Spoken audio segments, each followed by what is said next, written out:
What's up, my beautiful people? This is your teacher friend Simone here with you today with another video.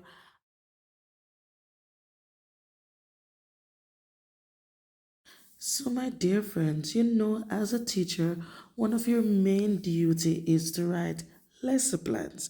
So today I will be showing you what one of my lesson plans look like right here in UAE. So before I get into it, I just want to say to you that here in UAE, yes, we do write lesson plans, and I will say that they vary from school to school, and basically every school has their own format. Also, it based on a lot of things such as the curriculum, whether it's American versus the British curriculum. Also, who your leaders are. Yes, those are things that also determine how your lesson plan is written. All right. I also want to say to you that here we do common planning. So you have teachers. The larger your school, the more persons are there to share your plans. And in this, you have people that write different lesson plans and you share it with your team members. So that's an excellent thing. So, in a nutshell, there are common planning times. After that, a member of your team will plan a specific subject and share it with each team member, whether on a drive or via email. Then the onus is on you, the teacher of your class, to make specific changes if necessary. You might want to tweak it a little bit to cater for the specific students that you have in your classroom. You may also want to find additional resources if none may not be provided for you, or you think that you need additional resources to support your students. I just want to say that, the bigger the school, the more teachers you will have per grade. So, guess what? So, the more classes that you have in each grade, guess what? The workload will be shared. So, your work is lighter because there are many persons that will be planning each week or fortnightly, whatever it is that the school does. So now today I am going to share with you my lesson plan that I do for my students in my class. So this lesson plan format is specific to my school. Here at the top you see it says weekly planning, the teacher's name, the subject, the date, the grade, etc. Those are common. Below that, as you can see, different areas, learning environment, big question, learning innovation, student-centered learning. Now, these areas are things that they are looking to see in your lesson plan, right? How are you questioning the students? Is there innovation? Is the lesson student centered? It's not a teacher talk lesson. The student must be involved. How is your classroom? How does your classroom look? So those are different areas that they're looking for, to make sure that the environment is child friendly. Below that, we also indicate the different standard that we're teaching. So you can find that specifically on it's anywhere in Google. Whatever topic that you're teaching, the standards are there based if you're doing the country standards that you're teaching. Like in an American curriculum school, we use Massachusetts, is it New York curriculum, etc. All right. So you use the specific standard that you are teaching for the lesson.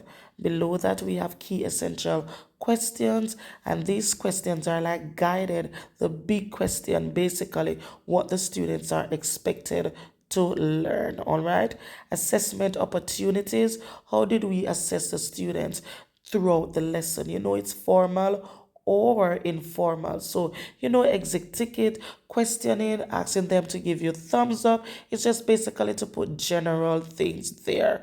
All right. Then we go into the format of our lesson, which, as you can see here, it's basically daily lesson. Monday, the learning objective. and also the success criteria. And this is how it is written throughout the entire week. Also, you'll see a heading that says teacher input. In that heading, we have to be specific. What is the teacher doing?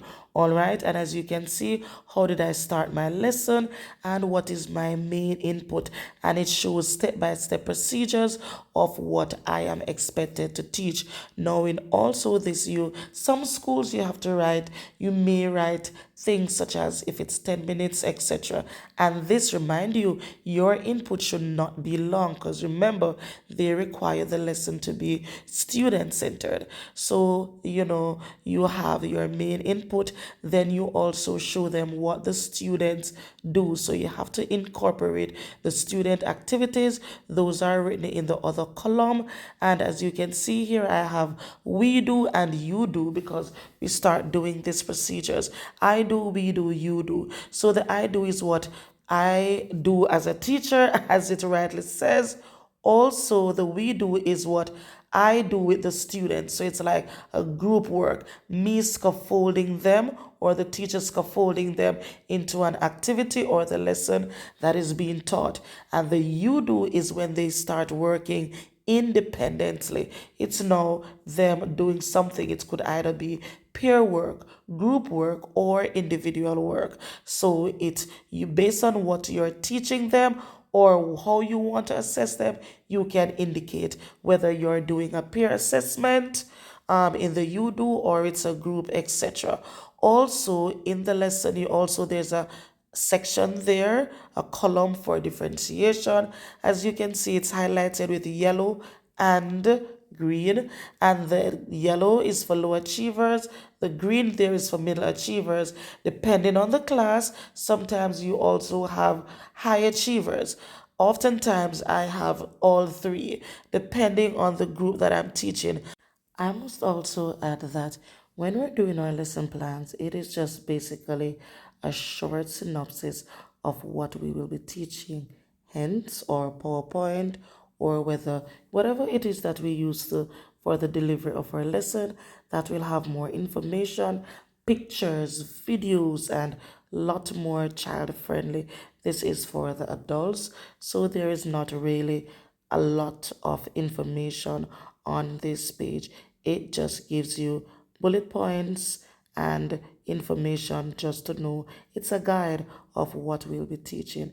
If you have come thus far in this video, I want you to please give this video a thumbs up, like, share, subscribe, and also leave a comment in the comment section. I thank you so much for tuning in. Bye.